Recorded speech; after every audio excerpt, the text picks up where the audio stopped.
Hey guys, we're in Oak Grove Cemetery right near Chewala, Tennessee. And this video will kind of wrap up my obsession with all things state line mob, at least for a little while. And guys, I gotta tell you, if I feel sorry for any of the characters that I've learned about that live life in and around the state line, it's this one. Today we're going to visit the grave of Susan Hathcock Jones. Susan was born on November the 1st, 1948, in and around West Point, Mississippi. Her biological mother's name was May Anderson, and her biological father's name was William Anderson.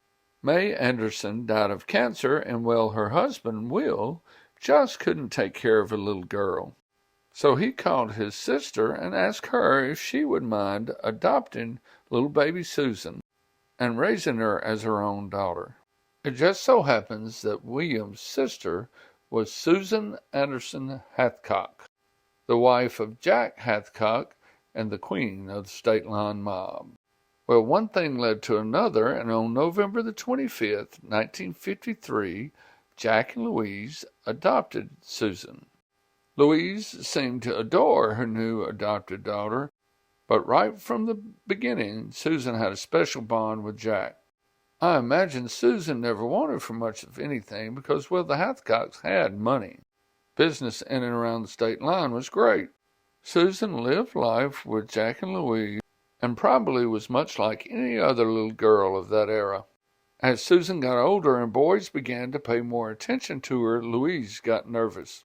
That is, until one day when she brought home a guy named Raymond Jones.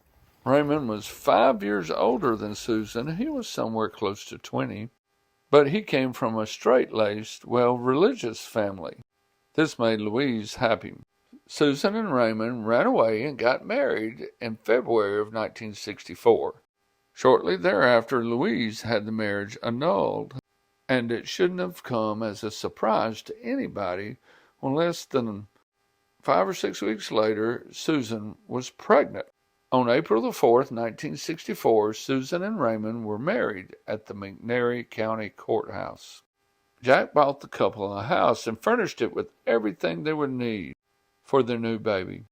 Life rocked on for Susan. She really didn't get along with Louise, but she still adored her dad, Jack. On May 22nd, 1964, Jack Hathcock was murdered. The story Louise told the police was that Jack had come in and had beat her and tried to rape her, and she had to either shoot him or he was going to kill her. Another story I've heard says that Louise was part of a conspiracy that resulted in Jack's murder. Nonetheless, Susan blamed Louise for Jack's death and seemed to hate her for it.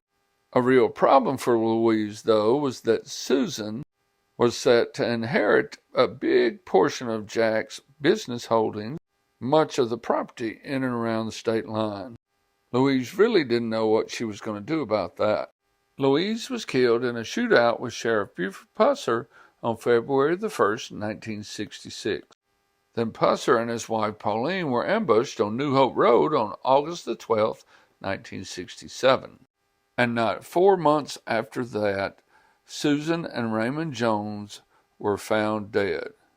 Their deaths were ruled a murder-suicide, but of course some say there was something more to it. Susan was buried for a time in West Point, Mississippi, on one side of Louise, with her biological father William on the other. Later she was moved here to Chewala to lie beside her husband Raymond.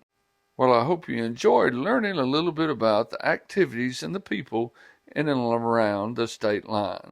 There seems to be so much more to this story, but I think we'll just end it there. Thank you.